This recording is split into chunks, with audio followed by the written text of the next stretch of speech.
young 2-year-old male leopard who we had a very brief glimpse of this morning. And now, to follow up on leopard that you have lost or last seen in a certain area, the best thing you can do is drive back into that area and circle the block of vegetation that the roads in that area encompass, and hope to find some sign of the animal, be it the tracks or alarm calls from various animals that may lead you to inspect an area a little bit closer.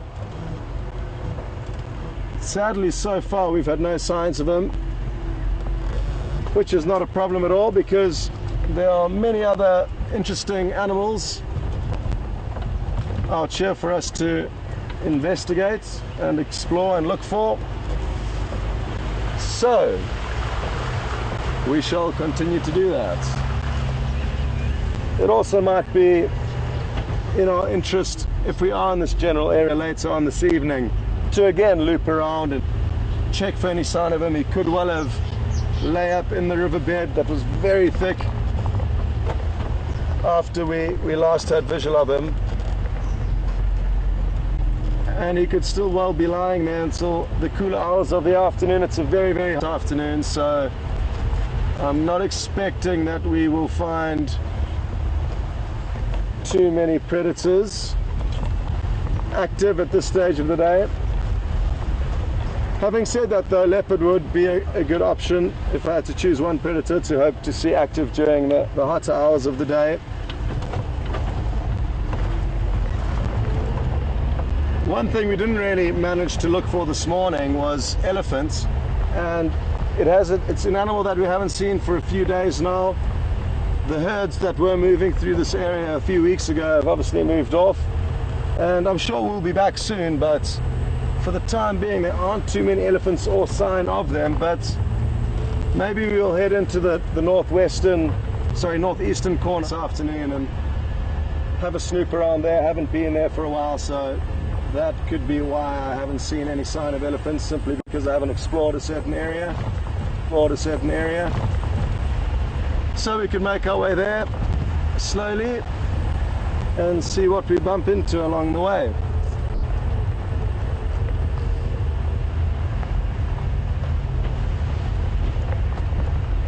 If any of you are joining for the first time, welcome on board. It's a pleasure to have you here with us, myself and Jason. Jason's on camera and Alex is in the control room this afternoon. And I'm not sure how much of the initial transmission actually came through to you, so I may be recapping a few things, but it is an interactive safari, so if you'd like to ask questions to us at any stage, please do. And to do that, it's hashtag Safari Live on Twitter and questions@wildearth.tv on email.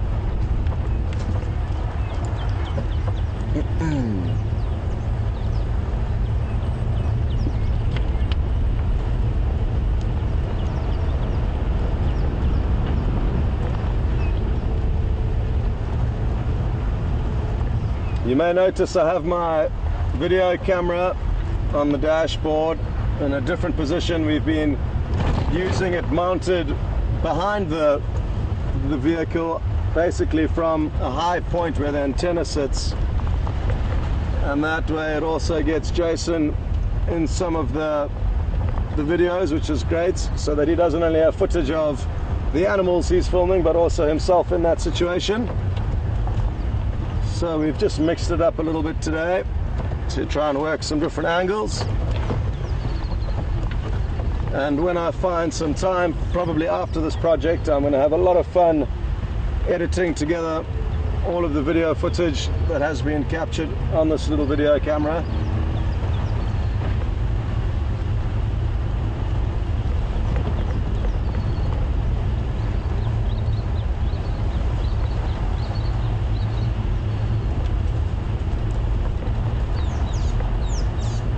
We're going to slowly make our way to Twin Dams, a small dam where I'm hoping to find some animals seeking refuge in the heat of the day. So that is going to be our first destination we aim to get to. Often we don't end up getting to where we plan to go, because we bump into various creatures or scenarios along the way that cause us to divert from the initial plan. There's also a red-billed hornbill's nest at Twin Dams that I haven't had a look at for a few days, so it'll be good to monitor any progress on that nest. Last time we looked, the female was still in the nest, and hard to tell whether or not she... Where should I go now? Let's go this way. Hard to tell whether or not she was still incubating the eggs or if indeed they had hatched. But at some point she will, once the eggs have hatched and she's looked after them for a few days, possibly 10 days to 2 weeks, she'll break herself out of this cavity in the tree that she's concealed herself in with excrements, creating only a small coin slot for the male to deposit the food into. And it'll be interesting to see when she does break out of this nest and then help the male in continuing to raise the chicks.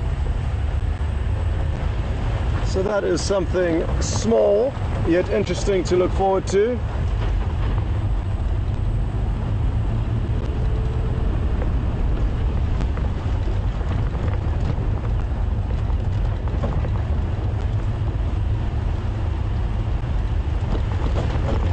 I'm so happy that the clouds that we're building in the south this morning have dissipated, because that is where we can expect to get the wet weather from a lot of the time. And this morning I was a little bit concerned as to what would be happening this afternoon, but thankfully for us we have got another day of dry weather, which after the bout of rains about 5 days ago we are very grateful for.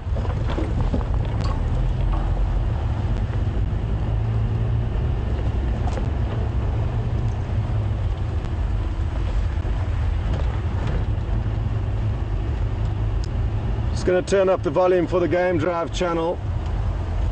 I like to leave it a few minutes. Most of the guys get out at around 4 o'clock, 4:15, similar to us. And when they all do initially get mobile, there's a lot of chatter on the radio, which can be a little bit off-putting. So now that the general chit-chat has subsided, I'm tuned into them and getting updates as to where they're moving and what animals they may have found already, which is vital when searching for game out here.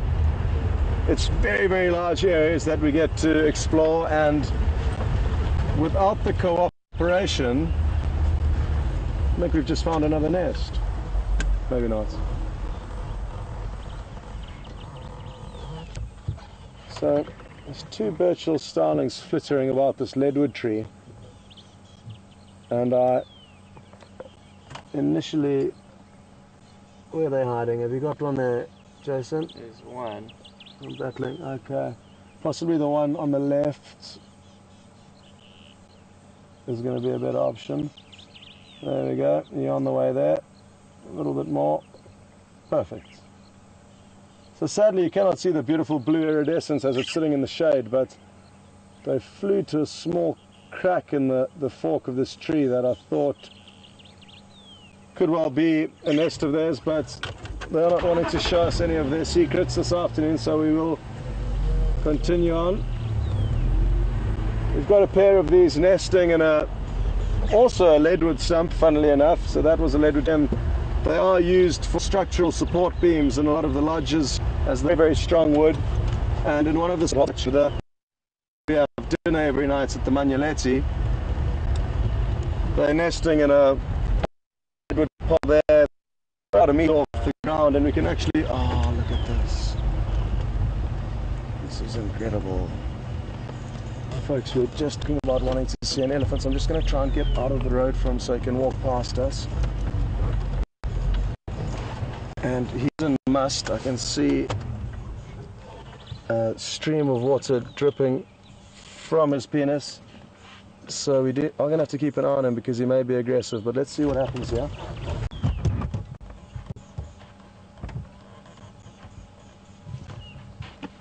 Wonderful.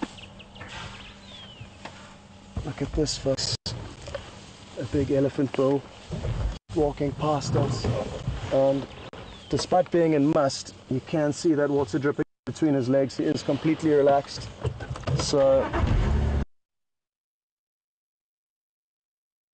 the sexually heightened mood that he's in, him to drip from between his legs profusely. Despite this sexually heightened stage that he's in, he is relaxed, which is great, because they can sometimes be charged with testosterone, quite aggressive in these situations. So he has just changed tune a little bit, some time packs now. So bear with us, and hopefully he will continue to tolerate our presence here.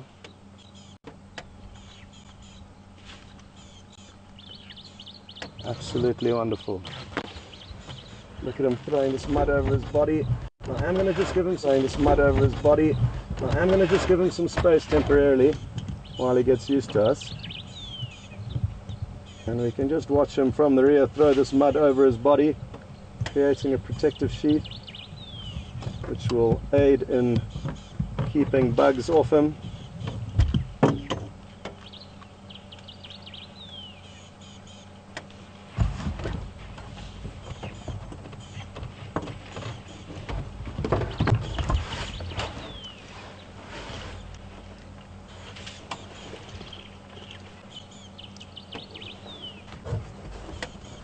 Okay, it's going to allow us to get a better angle on him, because that wasn't the best angle possible. What a beautiful big elephant bull, and we were just so glad to see.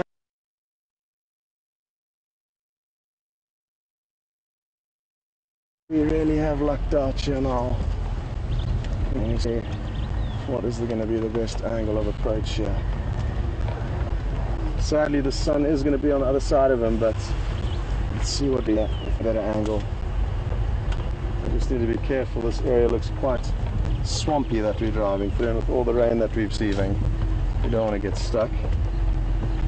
It's looking like it's all going to work out very, very well for us. My gosh, this is beautiful.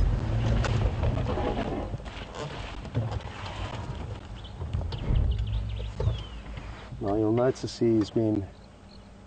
we will continue to use his feet to kick up the mud and really create a thick slush of mud that is not very watery, that we're hoping to cake his body in a layer of mud that will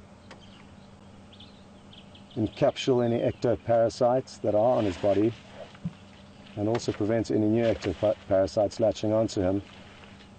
The ones that do get encapsulated in the mud as it dries will then be rubbed off against trees and peeled off. So wonderful. Look at this. We've got another vehicle approaching, so we are going to have to bear that in mind, because it may affect his mood.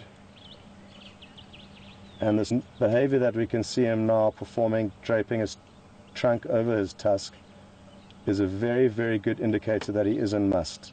Must is the sexually heightened state that we find him in now, and you can expect elephants to behave worse or more aggressively when they are in the sexually heightened stage. But thankfully, this individual is absolutely relaxed with us for now, and he is a beautiful, beautiful specimen.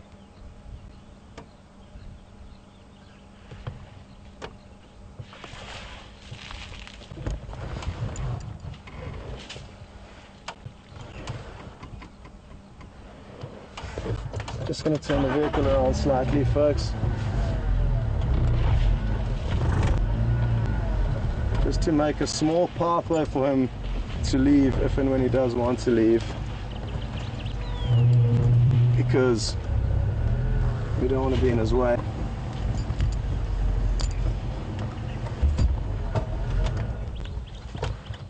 Wonderful, absolutely wonderful.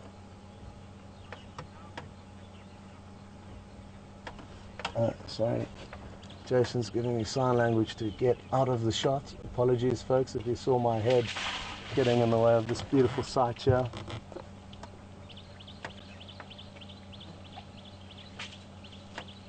A time of plenty and a time of easy living for the elephants is summer.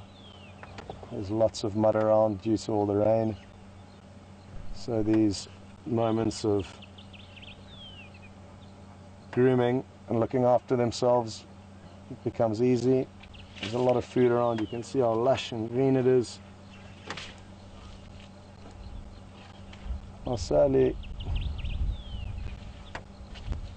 you cannot see how profusely he has been dripping from between those back legs, because he's throwing a lot of moisture over his body, but it is incredible how much liquid they give off. Oh wow, look at that. He is giving us a show, folks. Again, he's draping that trunk over his tusk. A good signal that if we had have come around a corner and not seen the water dripping or the liquid dripping from between his legs, which was the initial indicator that I picked up, but if he was walking around a corner, or we came around a corner and we saw an elephant with his trunk draped over its tusk like that, we would certainly pay close attention to the fact that it could be in must. And it's a strange behavioral trait that they do. You wonder why they're more likely to do it when they're in must. I'm not sure.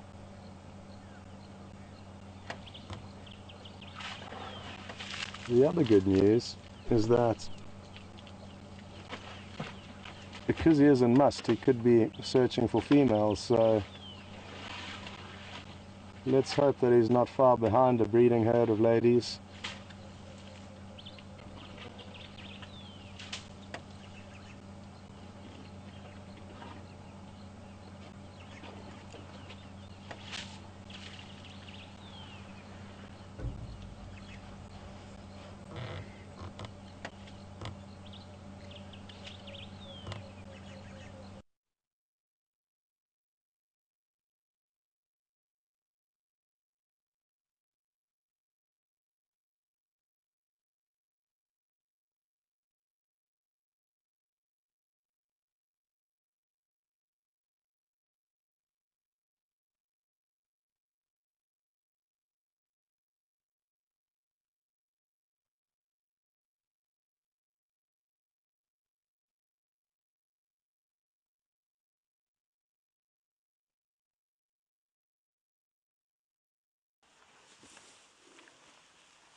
Welcome back, and I really can't stress how sorry we are for these delays. They've been happening frequently, and again, I'll just express we are very sorry about that.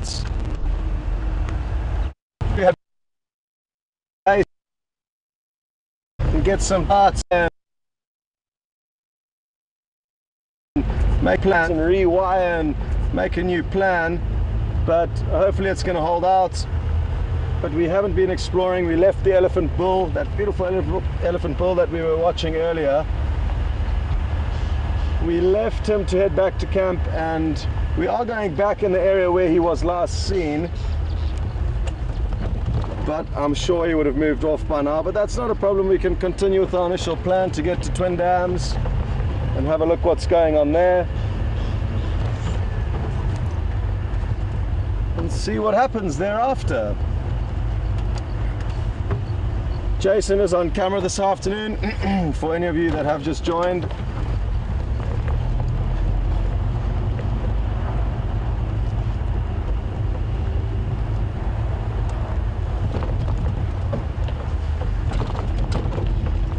Because it is a very hot afternoon, there is a theory that I believe in and like to employ that hasn't actually come up with anything for us yet, but it has worked for me in the past, and that is to drive through shady riverbeds on hot days like this. You can often find animals seeking refuge.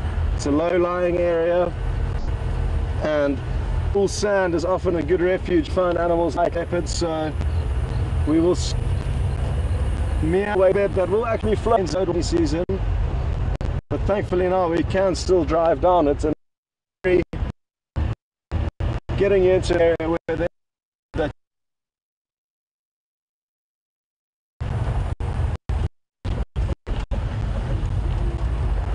you can actually smell the musty smell from where the elephant walked down this road initially, and it's been a sheath when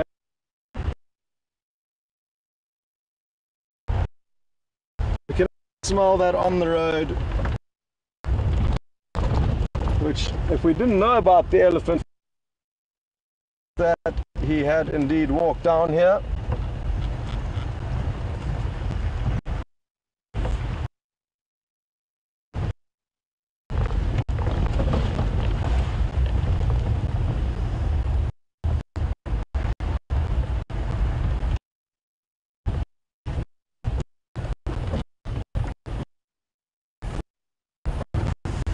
Okay, folks, well, here goes. We are getting.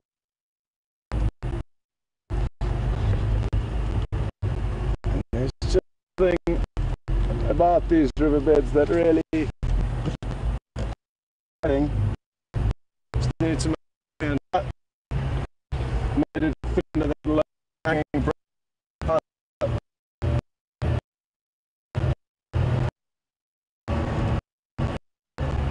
And already can feel much cooler on here.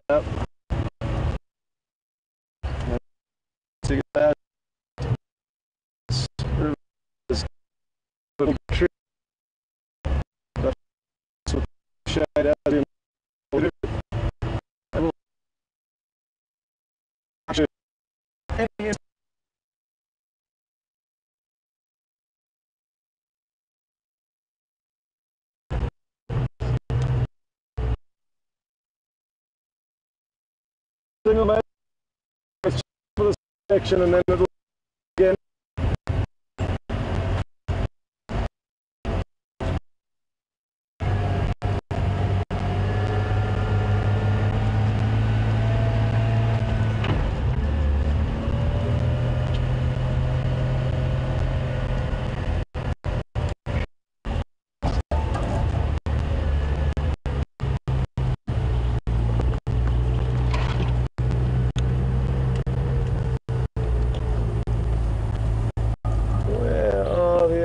Hiding today. The nice thing about this riverbed is it is a main access route to Twin Dams, like a highway that animals will use to get to the waterhole that we are making our way to. So we will pop out just at Twin Dams shortly.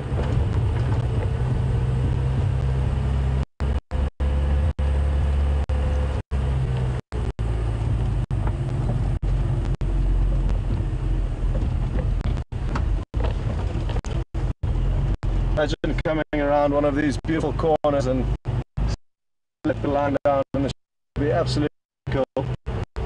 There is a chance that it could happen. I would love to know how many leopards have traversed through this riverbed over the years.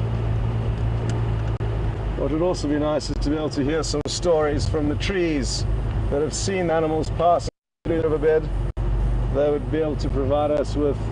You can see Jason's doing a great job showing you these trees as we pass by. Sadly, when we fixed the initial issue that we had a little bit earlier, it meant that I would lose the monitor screen, which allows me to see what Jason's filming, which is really, really important for me to be able to understand what it is exactly that you're looking at. But I do not have that this afternoon anymore, so all I can see is a blue screen. I look back over my shoulder and I did see Jason working his magic. And we'll just continue through this last little section of the riverbed and then loop back to the dam. The dam is just on our right hand side now.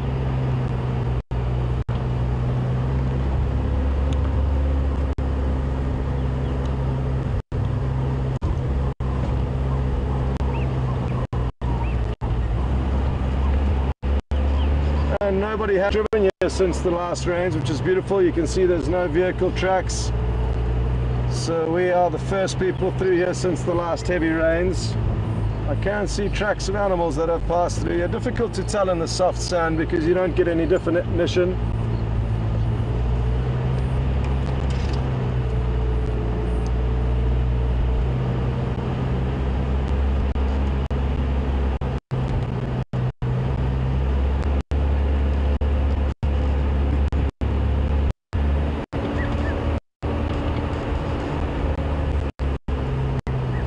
You'll be able to hear a red-chested cuckoo calling out as we continue to drive. Sadly, they hide themselves very well in trees, so difficult for us to spot them, but we do often hear them. I certainly will keep an eye in the tree that he is calling in. It seems to be ahead of us here. Because wouldn't it be nice to...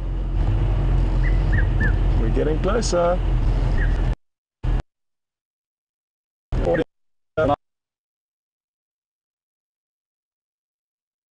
And louder as we inch forward.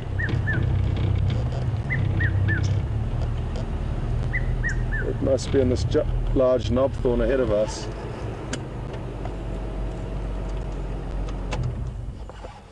But where in this massive tree is it hiding? It's a fairly decent sized bird, about the size of a dove.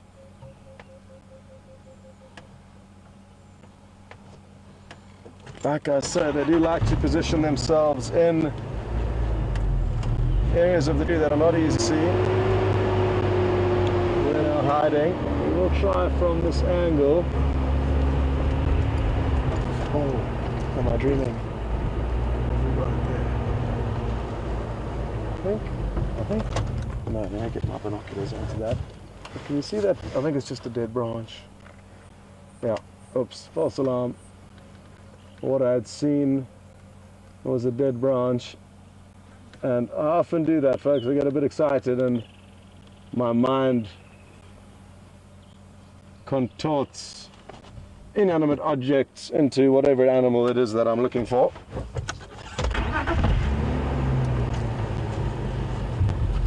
Which has happened again today. Okay, well, I hope you enjoyed that little meander through the riverbed. I found it so peaceful driving through there.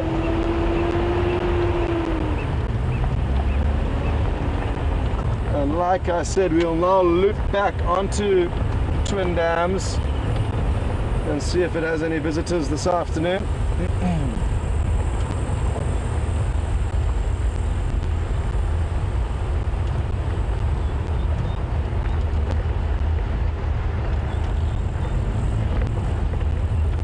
Going to get a quick update from the drive stations to see if there's anything exciting happening out there. There's a tortoise over there if you want to... Where? Behind you, just reverse it. On the road? No, just next to you. Oh, awesome. It's not going anywhere, so you can take it down. Well spotted, Jason. He found a leopard for us this morning, and this afternoon the leopard tortoise, which is going to get into the best position possible, which I think will be around about here.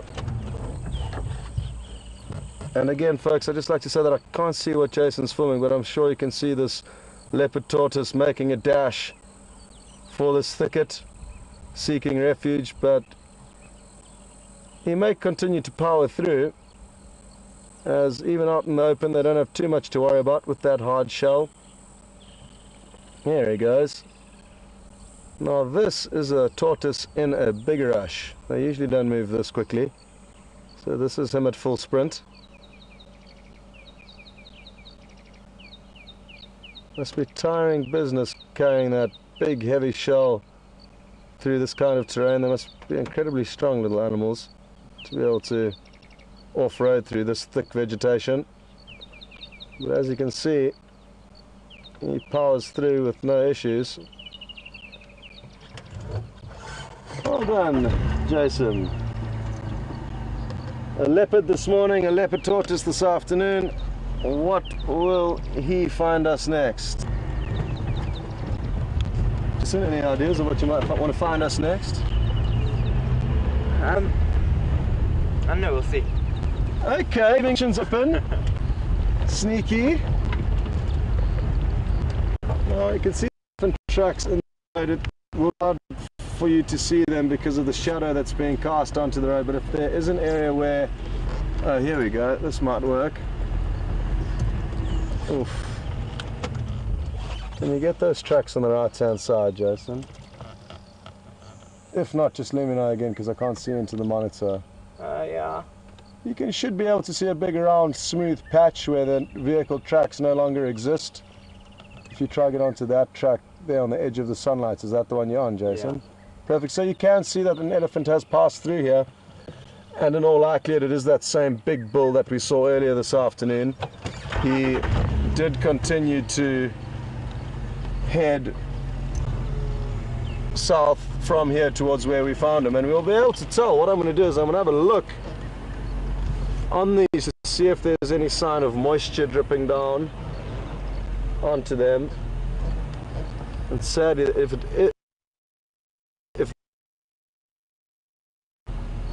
but we should be able to see some moisture droplets from where he has been dripping between his back legs there. They're pretty shots of a bird that we don't... Oh, there was a pretty shot before it moved off. Of a little bird called the water thickney. Its name has changed from Dop, which means thick head in Afrikaans or Dutch, and it has now got the name of thickney. So from thick head to thick knee, its name has changed. To thick knee, its name has changed.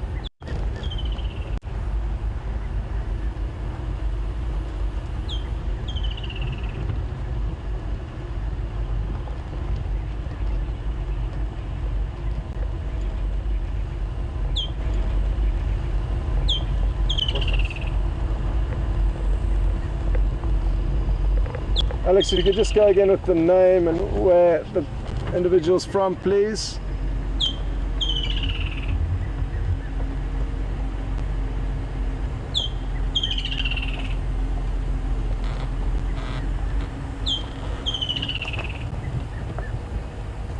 Okay, good afternoon, Kim from California. Welcome on board this afternoon's drive. Good to have you with us. Kim is just asking, what does that elephant musty smell like? And the answer to that is not an easy one. How would you describe it, Jason? Horses. Like horses? Yeah, very much like horses.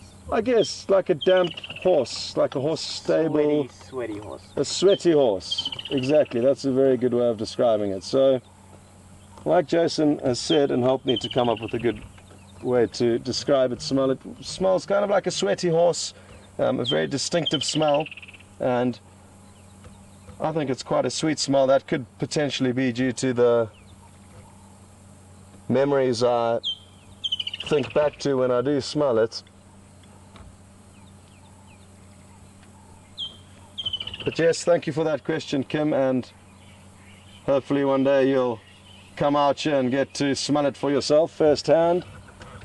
That is one aspect of this experience that sadly it is very difficult to, well, impossible at this stage for us to be able to share with you the smells that we pick up as we drive through here.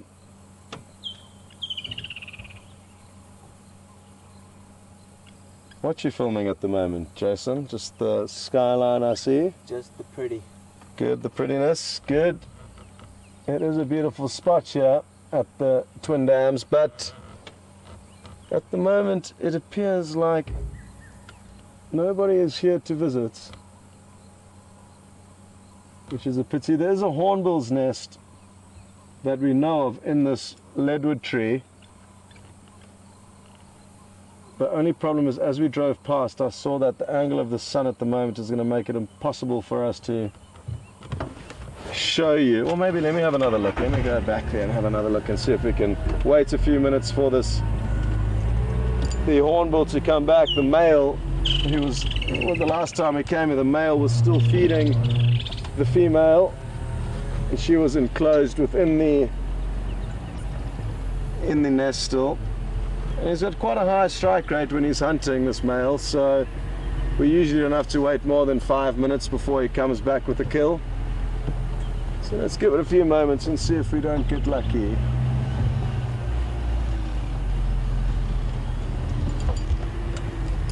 Oh no, this is going to work just fine. Okay. Jason, do you know the gap? Nope. Okay. Can you see the middle branch beyond the main fork? Yep. And there's a little crack in it, and to the right of that crack the wood's very white. Yes. In that crack to the left of the white wood, in the middle there is where you'll deposit the kill. That's where the female is, in that crack. So even if you zoom into it now, we may see her poking a little beak out, adding excrement, making sure a little coin slot is... Oh, here he comes, here he comes.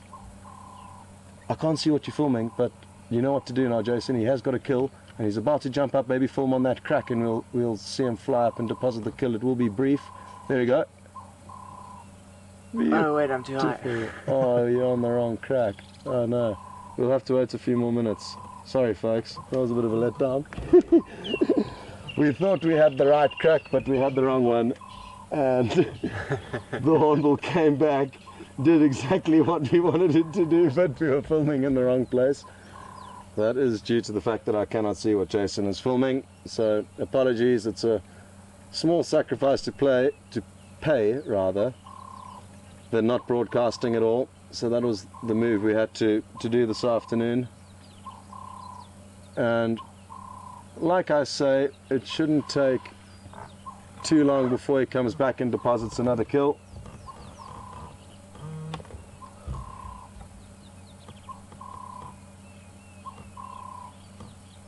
We can hear a Cape turtle dove calling. It's kind of doing an abbreviation of its regular call. Warming up the engines.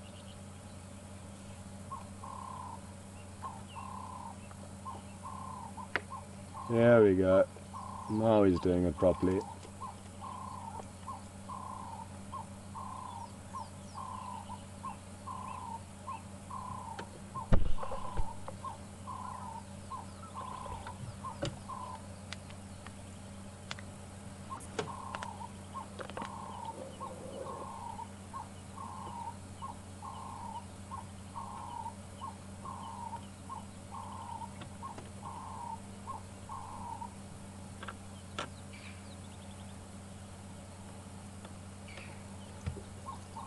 It is a beautiful time of the evening now, and in the next 10 to 15 minutes it is going to cool down substantially and become really enjoyable for the last 45 minutes of the drive, just in terms of the temperature.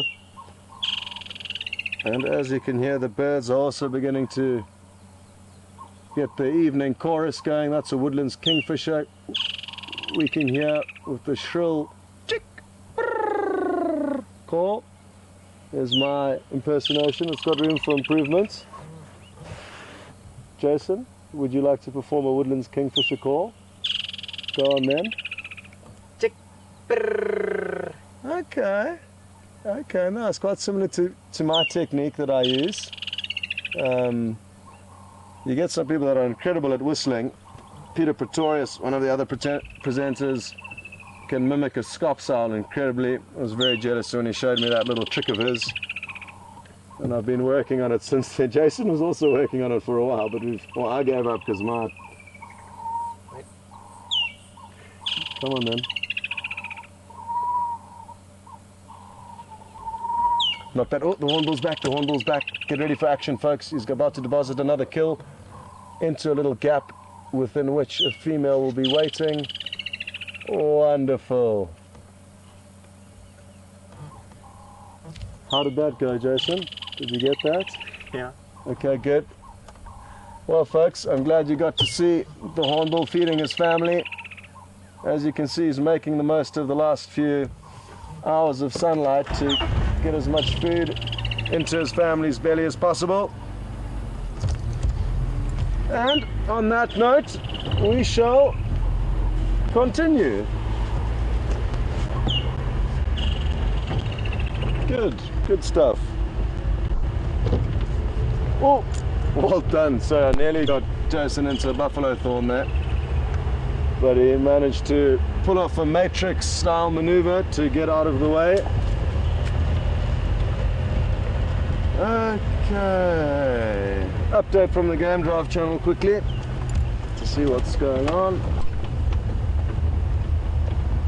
Good afternoon, stations. Any updates on?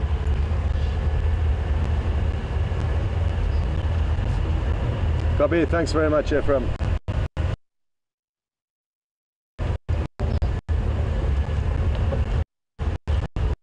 People who love the rain. Ephraim is one of them. It really is cool though, because an update, Ephraim's always the guy to be first to get onto the mic and help you out. Had a similar colleague at the lodge where I used to work, who is also in the Sabi Sands, but sadly it's difficult for me to get to him even though we are close by.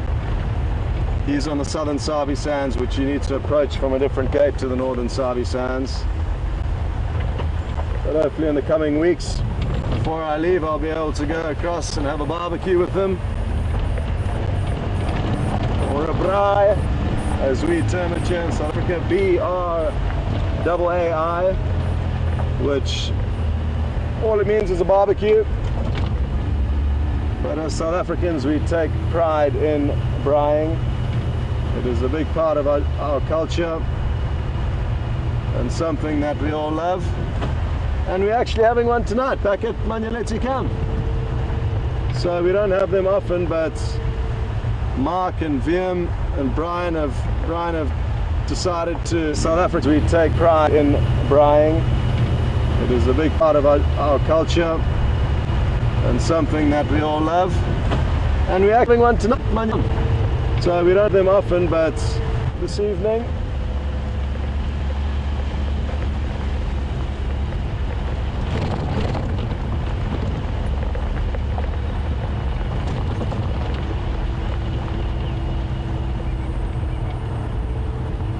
there was a report of the quarantine male and his father, Mvula, also a male leopard, obviously, if it's his father, and they were seen on a property just to the east of where we've got access to, but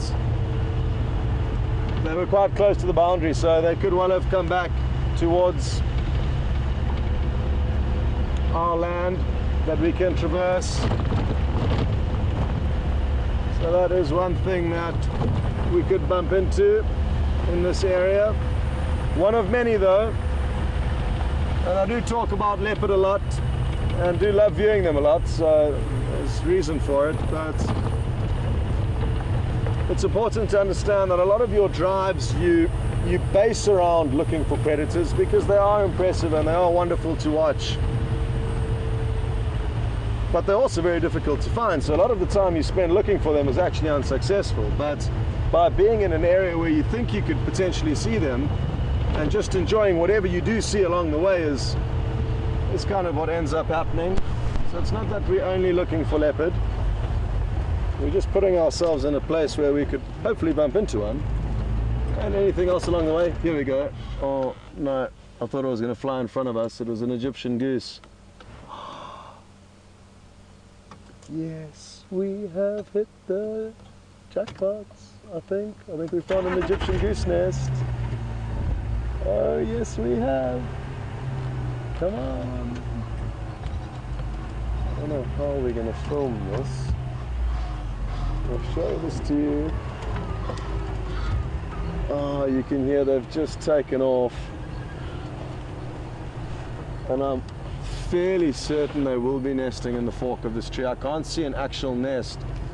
What they do is they use the fork in trees to lay their eggs into.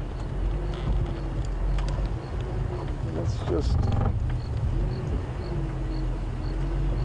back our way in here and see, and it's right next to a little pond, which would be a nice place for them to initially raise their chicks.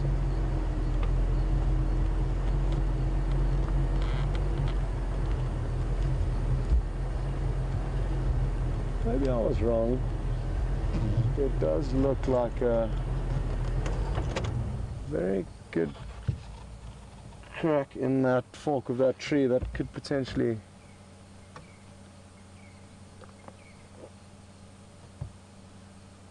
be their nest. Now I've just got my binoculars and I'm scanning for any signs of movement, but can't see anything. But I am fairly certain there was the one that flew in and landed in the tree, and then I could just see the head of the other one poking out, and it was wedged into the fork of this tree. So I'm almost certain it was sitting potentially on eggs, or it would be sitting on eggs if it's still up there, because as soon as geese or duck eggs hatch, they can sustain themselves and feed themselves, or feed themselves rather. They just need the protection of their parents, so that the young chicks would actually jump off this tree, and it's a long way up there. It's probably 4 meters that they're going to jump and free fall straight down to the ground. Now they're obviously incredibly flexible and supple at that age, and technically shouldn't break or don't break many bones, otherwise they wouldn't do this kind of nesting strategy. But incredible how they are supple enough to withstand a fall from that height, and then, like I say, they can feed themselves from the get-go. So if they were in an environment with no predators, they could survive without their parents from day one. But they certainly are not in a predator-free environment here. They will have many, many animals that could feed on them. Wouldn't that be something else to be able to witness the chicks jumping out of the fork of this tree? I've only seen it once in a documentary, and it was incredible footage that they did capture on this documentary. Ooh.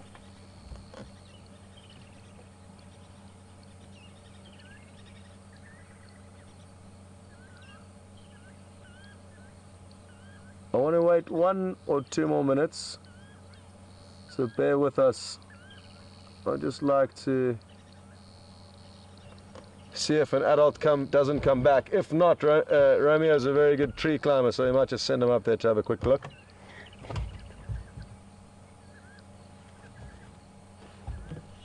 I've said it once and I'll say it again. It was Jason's tree climbing skills that initially actually got him the foot in the door with WildEarth. Very good tree climber. Okay, well, this is something I certainly am going to come back and investigate, because the chance is very small that we will get lucky enough to see the chicks jumping out, but by putting ourselves here as often as we can, we'll obviously increase our chances greatly of seeing that. So, good prospects. Jason, do you agree that that second individual seemed very much wedged in there, or do you think I'm dreaming? He seemed very invested in that little piece of the tree. Yeah, okay, good. I've never found an Egyptian goose nest before, so that is why I got rather excited. Initially I stopped because I was hoping that one was going to fly in front of us and Jason would be able to pan across. The light would have been beautiful coming from behind us, but it veered off and landed in this tree, which then led us to the potential clue that there could be a nest up there. The nice thing about the area we are heading up to now is that we are going to be on some higher ground, and we will be able to show you an incredible view. But I think what I might do is even just allow Jason to give you a taster of better things to come as we gain more altitude. Okay, Jason, let's see what you can get out of this.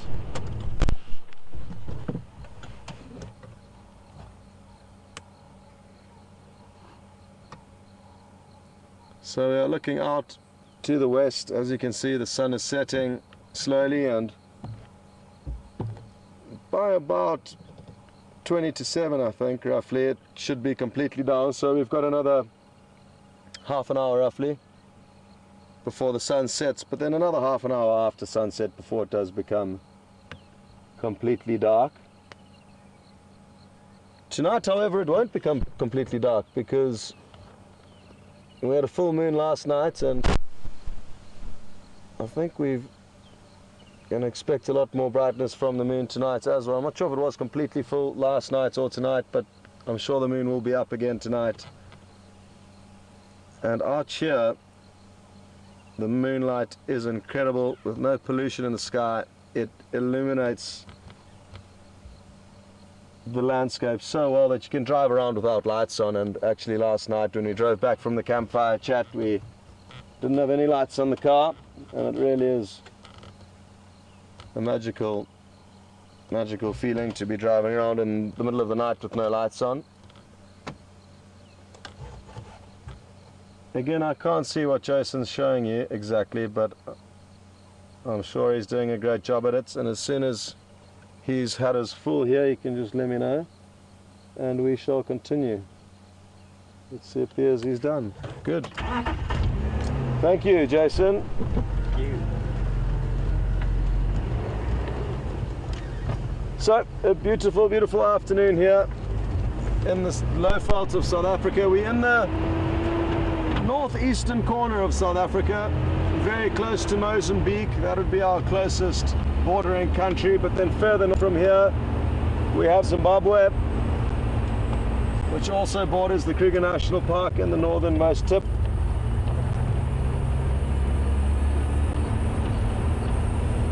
And a wonderful thought that animals can pass from exactly where we are this very second all the way hundreds of miles into another country, into Mozambique and into another country, Zimbabwe. And the bigger our ecosystem, the better, the less human intervention is required. So the Kruger National Park, or the Greater Kruger National Park, is a great example of a wonderful working ecosystem. And we can be very, very happy that some people had the foresight to proclaim this area as a nature reserve, as it would be terrible to think of South Africa without this incredible park.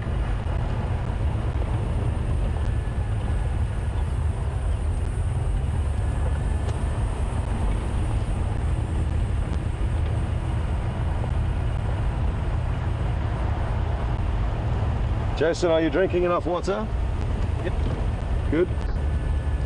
Are you? Nope, I haven't been. I need to do some catching up.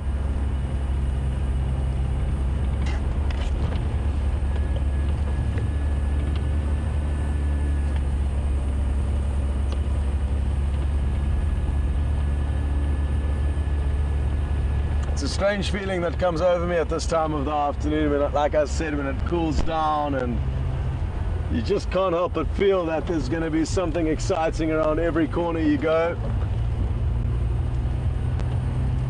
Because it really is just such a relief after the intense heat of the day to have this cool evening.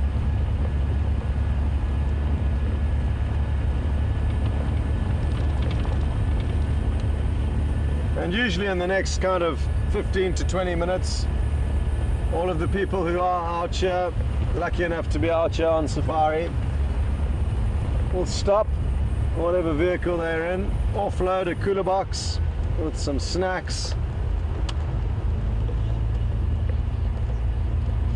and some drinks, and they'll stretch their legs and enjoy the sunset while sipping on the drink of their choice, which is a very, very good way to start off the evening or end off the day, I think.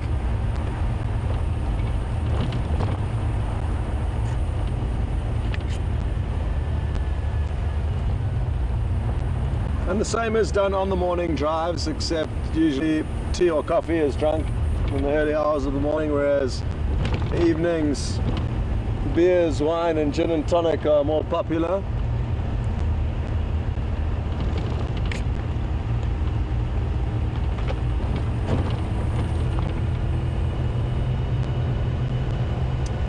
this is the boundary road that we're driving down, our east boundary, and Mvula and Quarantine, the two leopards, a father and a son, who strangely are together. They shouldn't really be together according to the textbooks. It is interesting behavior, but I think that people assumed a lot about leopards, and that information went into textbooks because not a lot was known about them.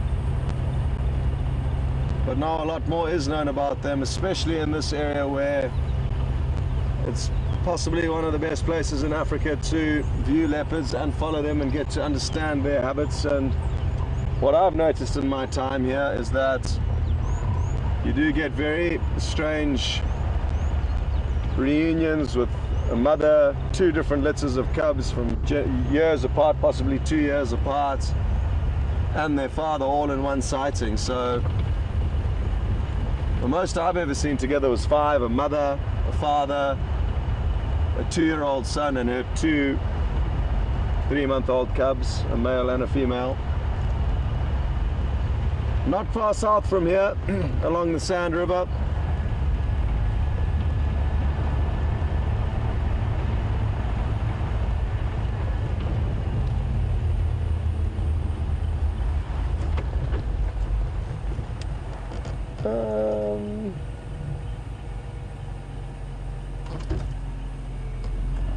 okay, we shall go this way.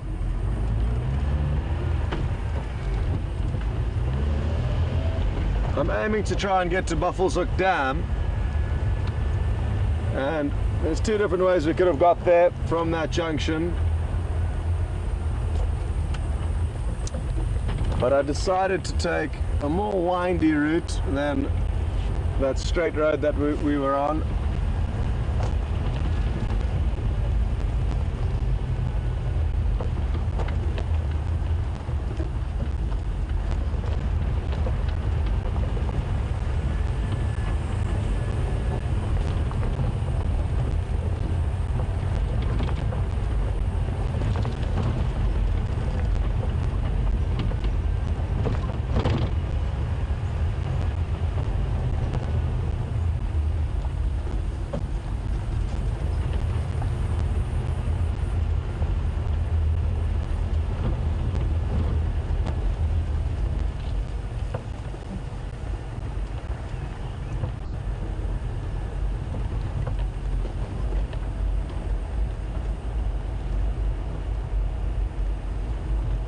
Just got a question through from Happy Cub in Pennsylvania.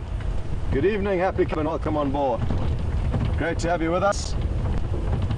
Now, Happy Cub has asked whether we have any eland, which is the largest antelope we do get in the Kruger National Park and South Africa, but sadly we do not get it in this area of the Kruger National Park.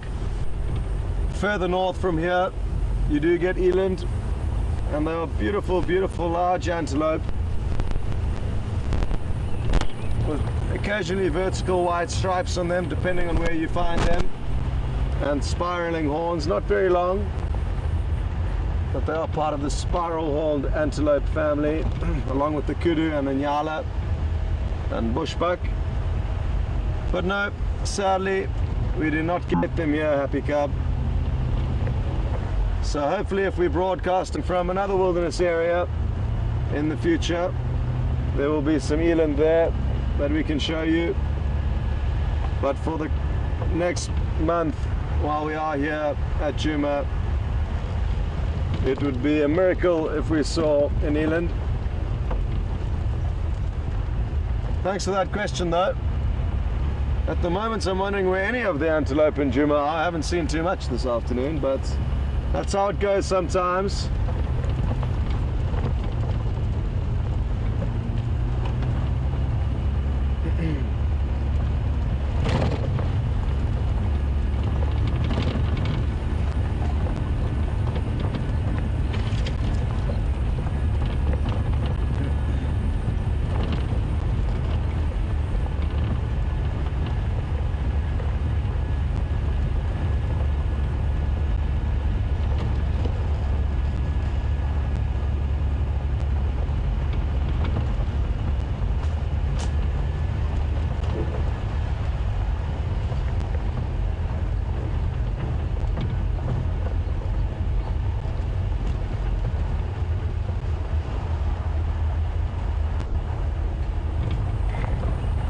So we're getting some interesting questions coming through this afternoon, but because we're not looking at any animals, I think it's perfectly okay to talk about wine. So we've got a question through on Twitter from Susan. Afternoon, Susan, and welcome on board.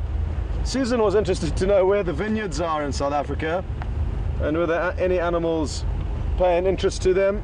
And the vineyards are in the Cape, the southernmost tip of Africa, and there are some beautiful, beautiful wines that do come from the Cape. Oh, just got myself slightly confused there. So the Cape is where the wine comes from. There's a few small pockets of valleys and valleys that allow for good wine growing, and in these valleys and mountains you do find leopard. So I saw a photograph taken on a camera trap that was put up in a wine farm of a leopard walking down one of their vineyards, which was really beautiful. Sadly though, those leopard are persecuted by farmers. There's a lot of sheep farming also in that area, so the leopard do cause a lot of trouble with the farmers. And something that's important to understand in the farmer's defense is that the leopard don't take, you know, the occasional sheep. When they come in, they could kill 15 or 20 sheep in a night. And the term cats like to play is, well, that's not actually an official term. I don't know exactly where I was going with that, so forget I ever said that. But just like domestic cats, they'll play with animals when they kill them. And oh wow, will they be mating? Two hingeback tortoises just in the middle of the road in front of us, and I'm sure it's the male hot in pursuit of a female. How cool is this? Oh, it looks like now the male has decided to abandon his female, or not. It looked like he thought he would do a runner, but now he's looking back at her. The male's the one on the left, I'm assuming, because he was behind the one in the front. And how it works in the tortoise world is that the male follows the female around when he would like to mate with her.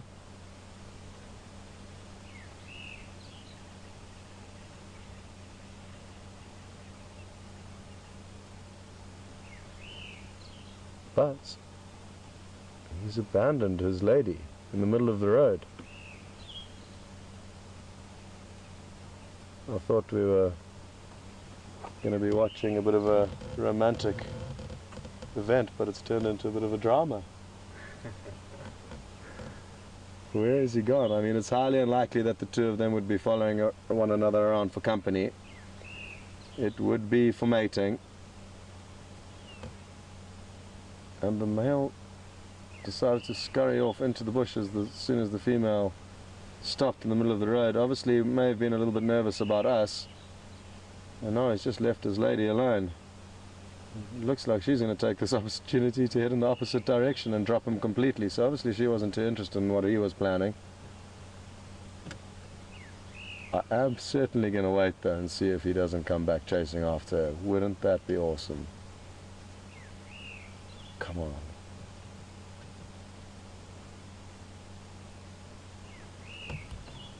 Sadly, we cannot see either of them at the moment. But what we do know is that there's a male who's very interested in a certain female, and they have temporarily been split up.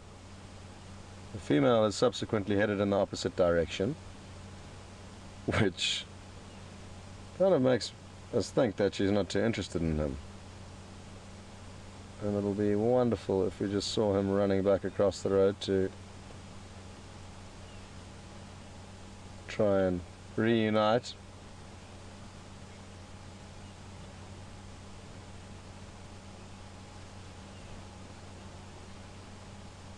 And these are different tortoises to the tortoise we saw earlier this afternoon. These are hinged back tortoise. Not nearly as pretty as the leopard tortoise in terms of their design in the shell. Oh, there goes the female down the road now. She's making a run up. You owe us one, lady. We helped shrug that guy off your back. She's opening up now down the highway, away from him. And I'll just wait another 30 seconds to see if he doesn't decide to keep trailing her.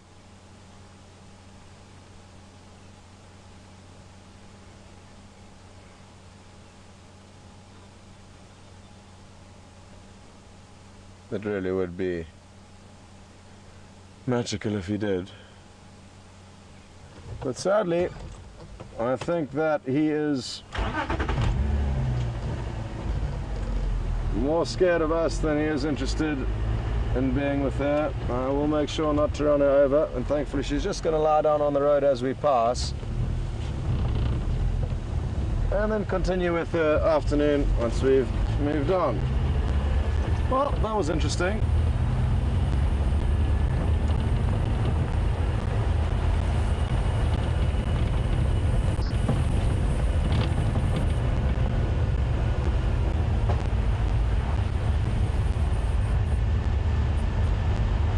So as I was saying before we bumped into the tortoise, I was letting you know about a leopard being captured on a camera trap on a wine farm, just walking through the vineyards in the Cape.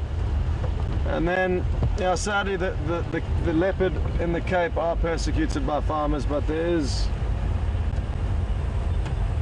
reason for the farmers to be frustrated, losing huge amounts of livestock to them. But what we as humans need to do is look into solutions to allow us to try and coexist as best we can animals, as opposed to just shooting them as a solution.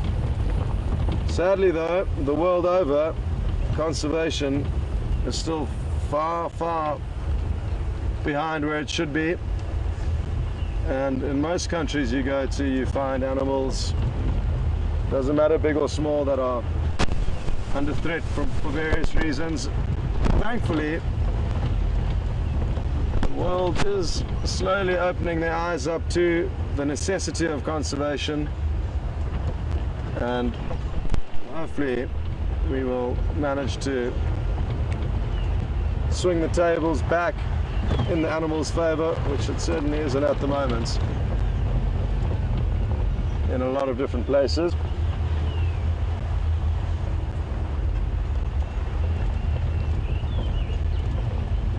Other than that, baboons you get in the Cape, a few antelope, but I haven't spent enough time on wine farms, and like most commercial farms, not too many wild animals live there. But I'm sure the grapes do have some fans out there amongst the wild animals. This is going to be beautiful. There's a Deirdre's cuckoo calling at the top of this tree in the golden sunlight. And we should hopefully be able to pick up a beautiful emerald green. How's it looking there, Romeo? Are you tight enough in?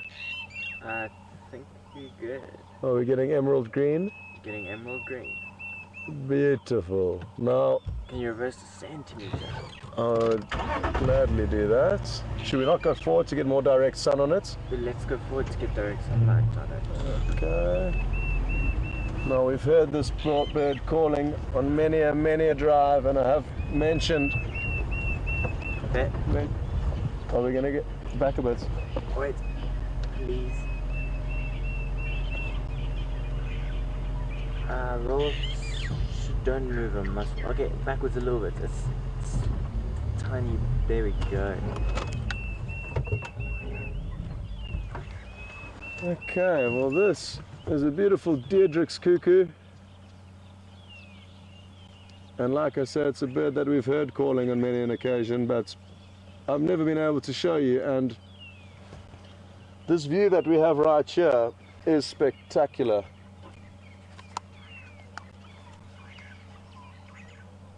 Jason's just put his headphones onto my head, so now I can hear exactly what you're picking up, and it really is wonderful to be able to hear all the audio that you can hear. And now I'm just hoping he's going to call one more time so I can hear it just as you are.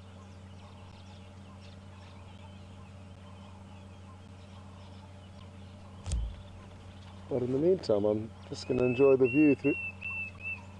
Oh, that was magical.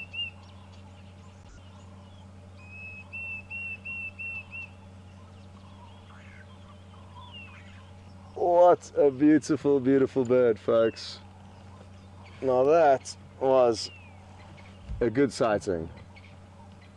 Be it that you're a birder or be it that you're not, that is a beautiful animal in beautiful golden afternoon sunlight singing to us.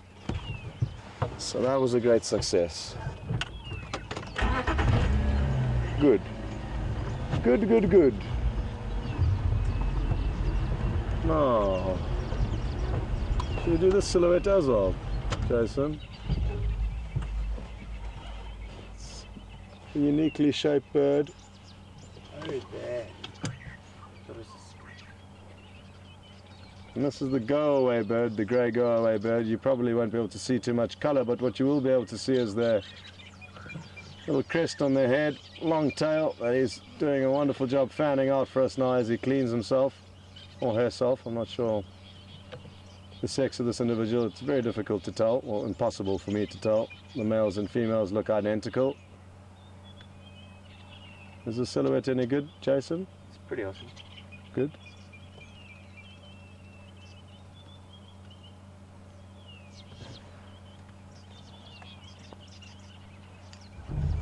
Okay, we are just going to creep a little bit further forward. We are just at the fringe of Buffalo's Hook Dam, and it appears we have a buffalo here,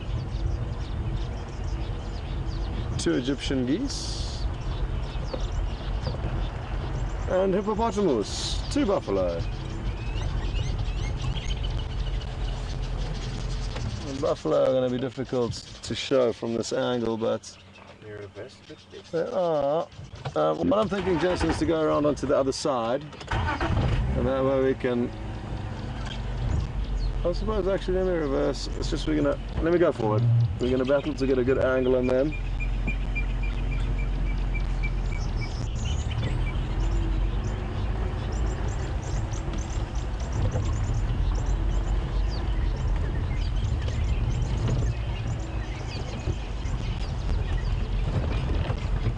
Now, if I'm not mistaken, the Deirdre's cuckoo, the bird we just looked at, does parasitize weavers, so it lays its eggs in weavers' nests. And there's 2 different species. There's the red-billed buffalo weaver, as well as village weavers that are nesting in a tree that we just passed underneath here at Buffalo's Hook Dam. So I wonder if it, and obviously it was very close to where we are now. So you wonder if it's managed to deposit any of its eggs into the weaver's nests. Top right of the screen. What can you see on the top right of the screen? Just the nest. Oh, in the top right of the screen. Okay, thank you very much, Jason, for showing that along with the buffalo. Yeah. Along with the buffalo to the viewers. And they really are incredible animals, these Cape buffalo. Every time I see them, I have a newfound respect from the way they can stare at you with so much attitude. So they always remind you that they are certainly a formidable animal out here, and especially one that you don't want to encounter when you are on a walking safari. They've got short tempers and can often be one of the most dangerous animals to encounter on foot. I would consider it the most dangerous, the one I would want to encounter last. I'd have elephant and lion and leopard above it. But that is just judging from the areas that I have worked in. In different areas, different animals behave differently, and that is important to understand.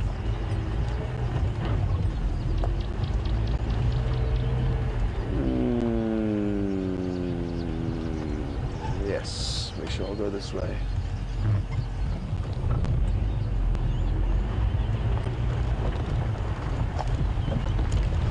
Oh. Now, to be completely honest, I have forgotten about the 3 full-bellied lion that I'm wondering whether we should go to. if we are going to go there, let's go and have one last look. There could well be some hyena activity in that area.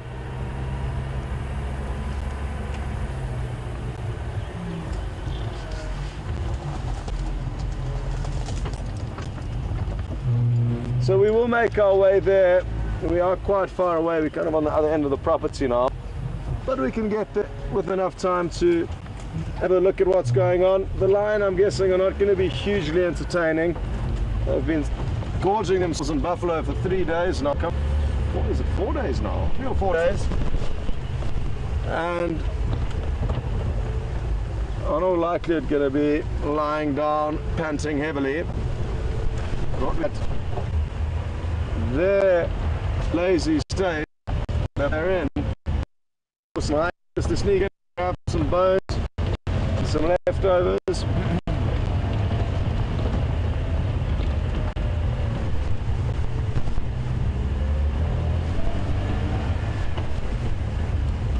Okay.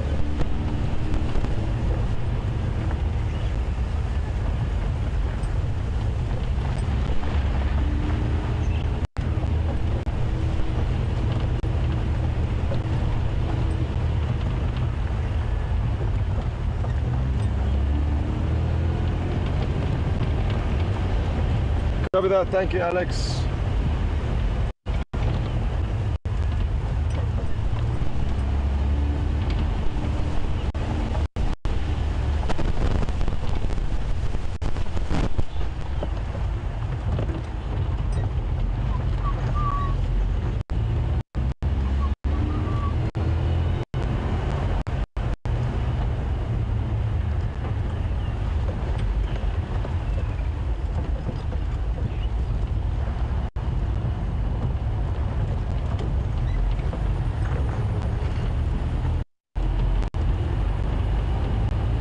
The nice thing about the road we're going to drive down now, which will take us towards the line, is that we should be able to monitor the sunset from here and show you a few glimpses along the way. Woo, it is looking good at the moment. So I'm hoping to find a little gap in the foliage and then get Jason to give you a little update as to what's going on to the west of us. Is that good? I think we should definitely bank this view. It may be the best one for the next few minutes. But incredible colors coming out from behind those clouds. And the cloud formations are quite spectacular this evening.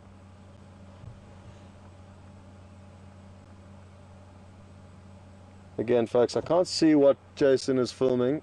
I've got no doubt that it's beautiful and he's doing a great job, but I'll just wait for him to let me know when he thinks he has captured enough of this moment or shared enough of this moment with you. Look what we have in... Am I dreaming?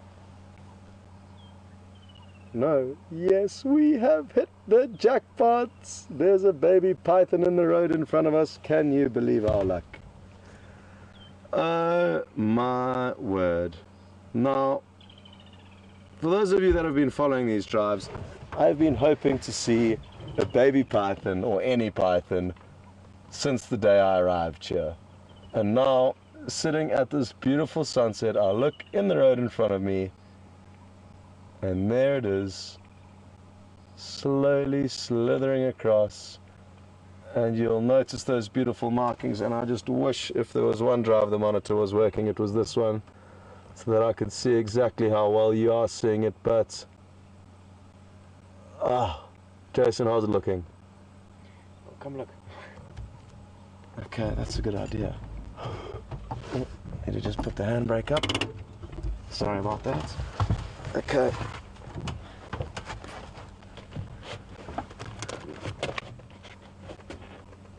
Oh, beautiful.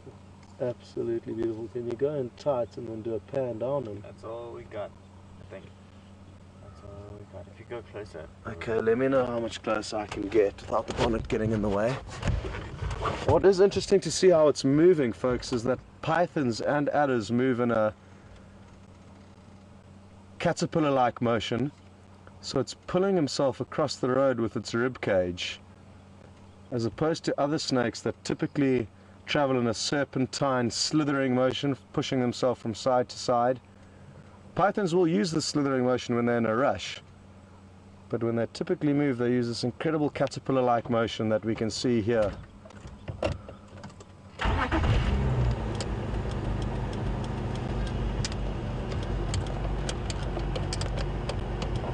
Sorry, I'm just trying to get the lights to work, but then I'm going to have to hold that in place.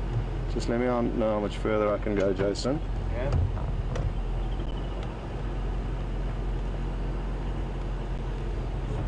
Probably there. A little bit more. Stop. Is the light helping? Yes. Beautiful, folks. This is a very, very tiny python. The smallest I think I've ever seen in my life. And how old it is, I wouldn't know, but they are born around this size. They do hatch at a very, very similar size to this.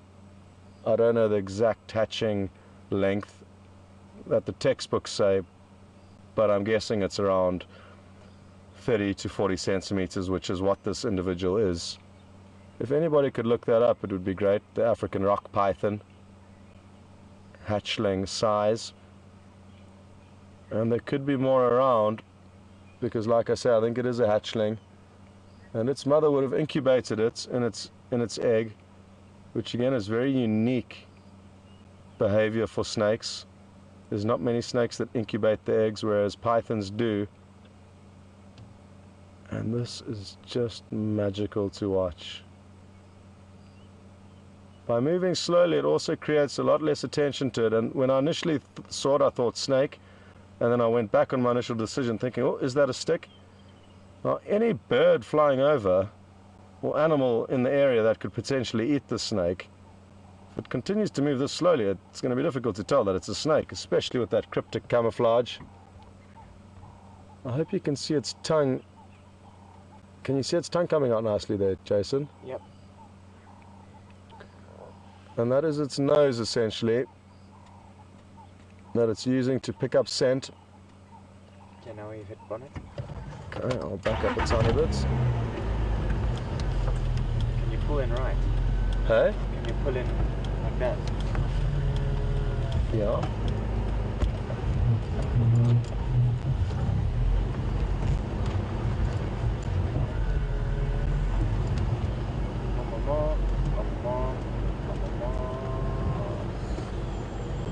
More? More.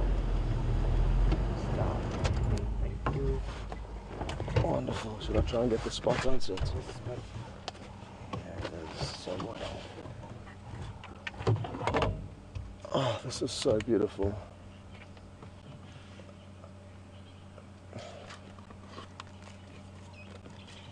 I'd rather use my torch. I can make a lot bigger beam. How's that? Awesome.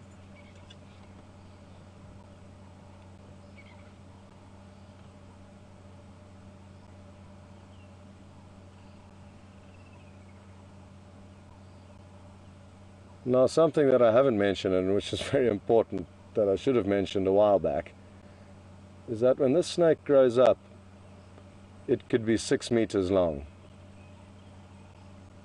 So imagine your standard size door, entrance to any door into a house is about 2 meters.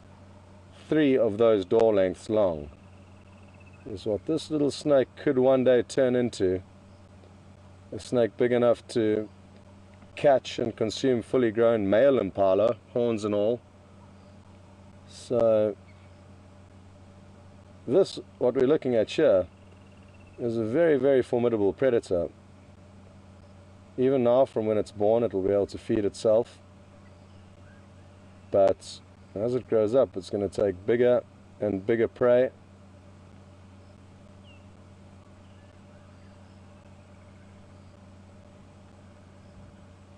And I'm just so happy we've got to see such an incredible sighting of this beautiful animal, because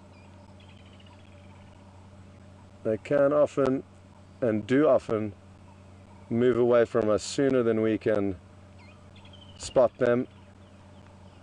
So we often see their tracks in the ground, or very, very fleeting glimpses of them. So to have a sighting of this quality out in the open where you can really appreciate its beauty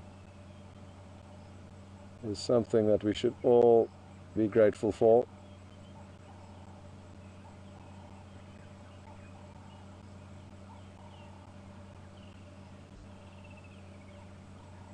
I'm just happy somebody wasn't driving this road, down this road earlier or now, because like I say, it looks so much like a branch.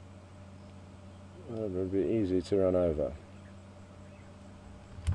I'm going to try and shine my torch and look through my binoculars at the same time, so if the torch shining goes off a bit, I apologize. Where am I now? Oh, there. Good.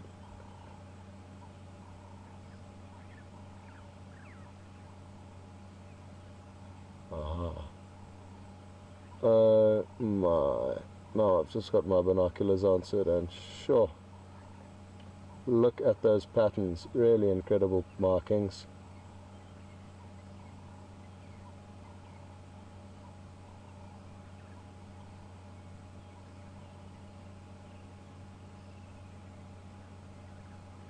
Well, thanks so much for the information that people have fed through regarding their hatching size. And like I said, I thought somewhere between 30 and 40 centimeters. The research that's come through says 35 to 45 centimeters. So this indeed, folks, is a hatchling.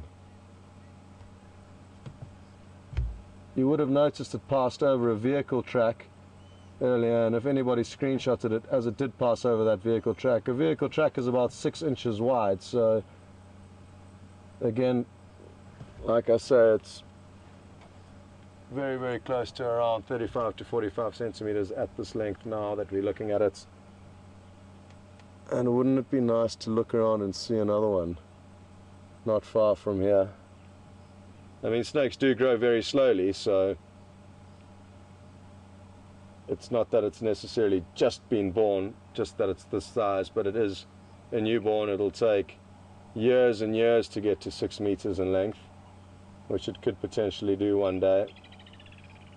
It's going to be interesting to see how the caterpillar-like motion handles this small incline, but I'm sure it's not going to be an issue in the slightest.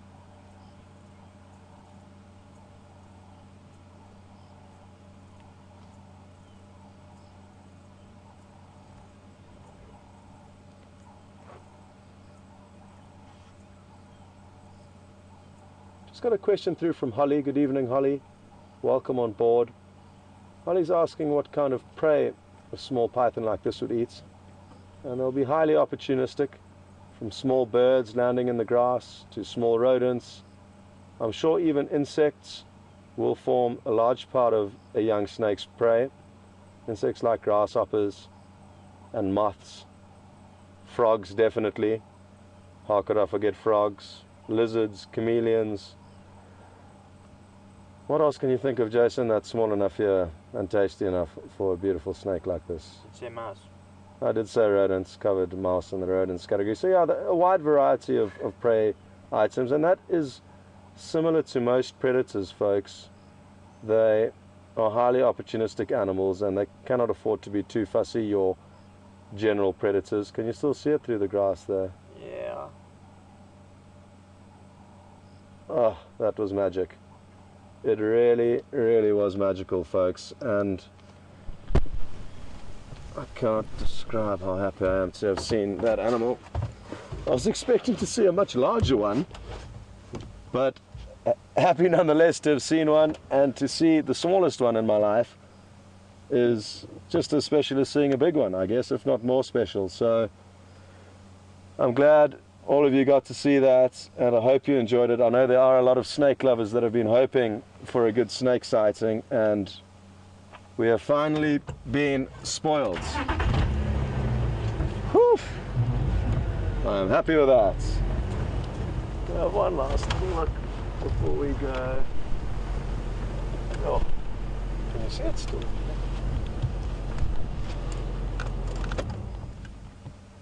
Glad you can. I can't see nothing. Oh, I'm looking at it, but its camouflage is so good I didn't even realize.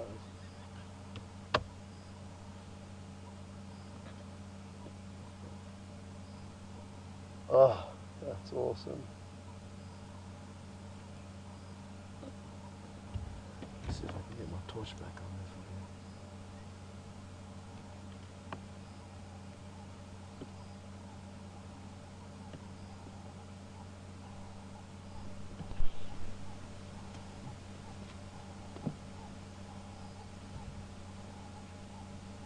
you. Well, occasionally 3 big male lions eating a buffalo get upstaged by a python, but it is only very occasionally, and that is what happened this evening. We were on our way to go and look at one of the largest, best known carnivores in this area, but we bumped into a hatchling of a less well known but also very large predator from this area, the African rock python, and just enjoying every last moment we can with it, because I would be very, very surprised if we saw another sighting of this quality of any python, big or small, in the coming weeks. Good. Well, Jason, I hope you enjoyed that as much as I did. Very much. And now we shall continue on. I wonder where its nest was, how close by it was,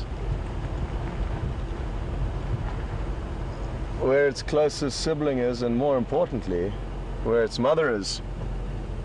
They often use old termite mounds and excavations that have been made into termite mounds as an area to incubate eggs. I'm sure cavities of trees would also be a spot where they would lay eggs and then incubate them.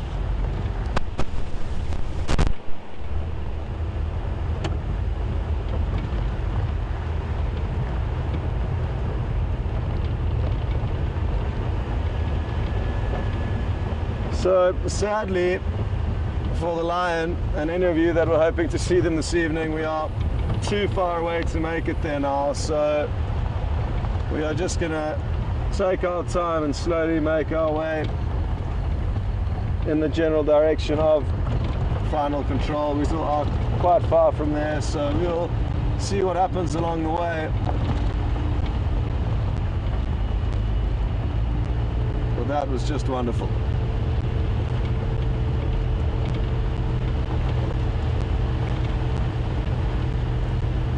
So nice to see that caterpillar-like motion. I mean, it's incredible. If you weren't watching it closely, you wouldn't even realize it's moving. Slowly inching forward, using those ribs to pull it along. And it often catches people out when doing tracking assessments, which is an important part of getting your guiding qualifications here. Because you see this straight line through the sand and you would never expect a snake to move like that. You always assume they do that serpentine slithering motion.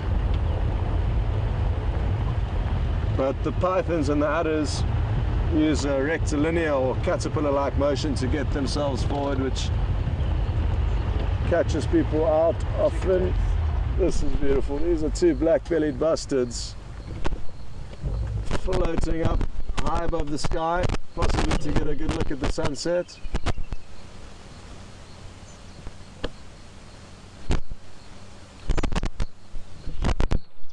They often do, when they're coming down to land, they almost put out their flaps and parachute down.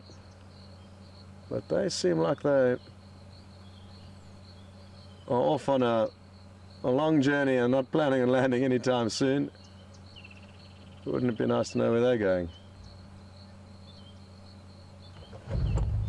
What I know for certain is that being up where they are now, looking down towards the west where the sun is setting, would be an sensational view.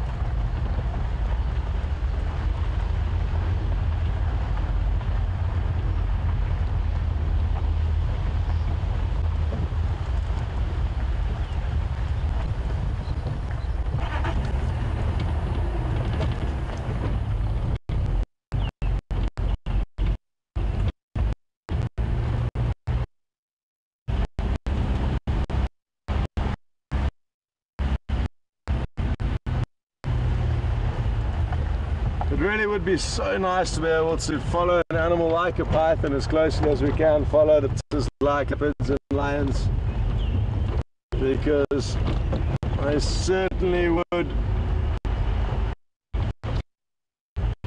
Incredibly interesting animals to be able to follow and see hunting.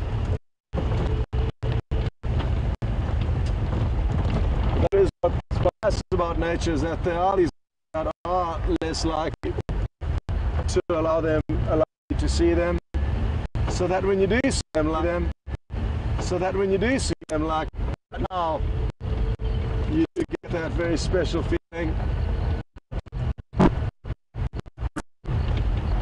So I guess in a way, back then, learning about some animals and all that makes them more you do.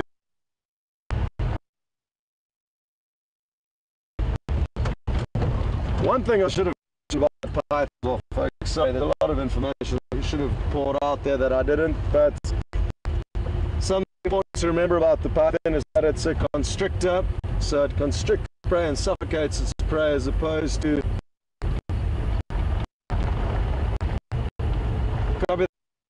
sorry, I've just got a message saying the signal's breaking up. I'm going to pause on that topic until Alex lets me know that it's better.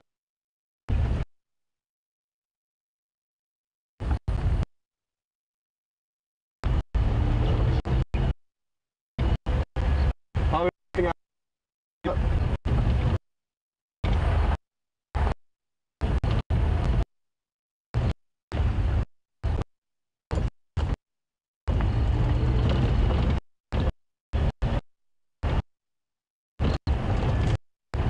Alex, hello.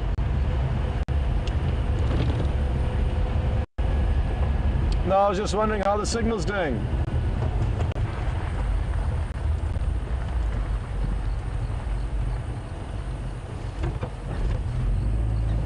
Okay, wonderful. Well, as I was saying, the pythons are constrictors, so they're not venomous at all. They've actually got teeth which latch onto their prey and then coil around them to suffocate them. So not at all of any risk to humans. I'd say maybe adults is a safer word, because a big python was to come across a little kid, it certainly would be able to eat it. But I haven't heard of any confirmed stories of pythons eating humans. But they are not venomous, which is something to help those of you who are petrified of snakes get over the fact that there are some relatively peaceful snakes out there.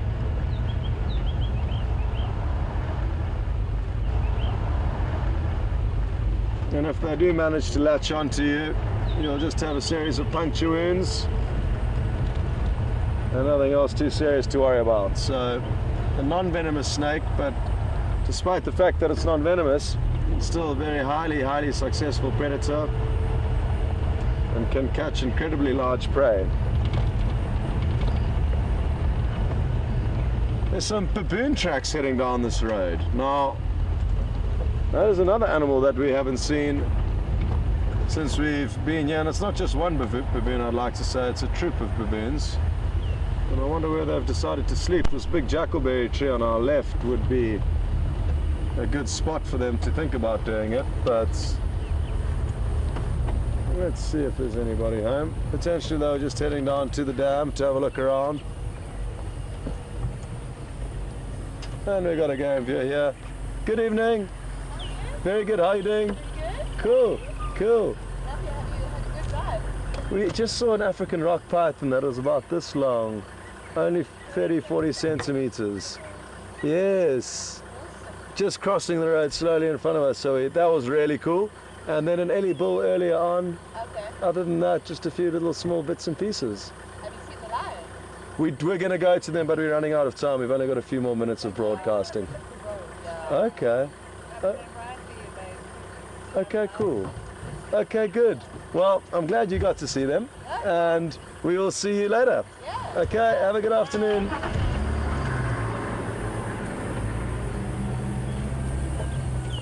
Just chatting with another vehicle of safari goers. That's important for us to bond with the fellow people in this rather remote life that we live. And I'd actually never met those people, but I think they could well be the owner of Juma's friends or family.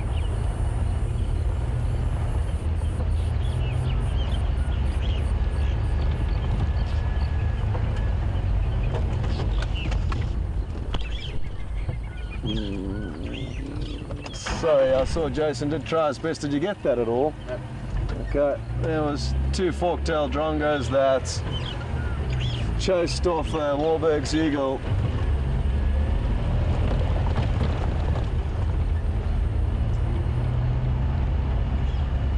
Well, folks, there's just a few minutes left, so we're going to start winding things down slowly, and I'd just like to say a very big thank you to you for joining us this afternoon, myself and Jason and Alex in control.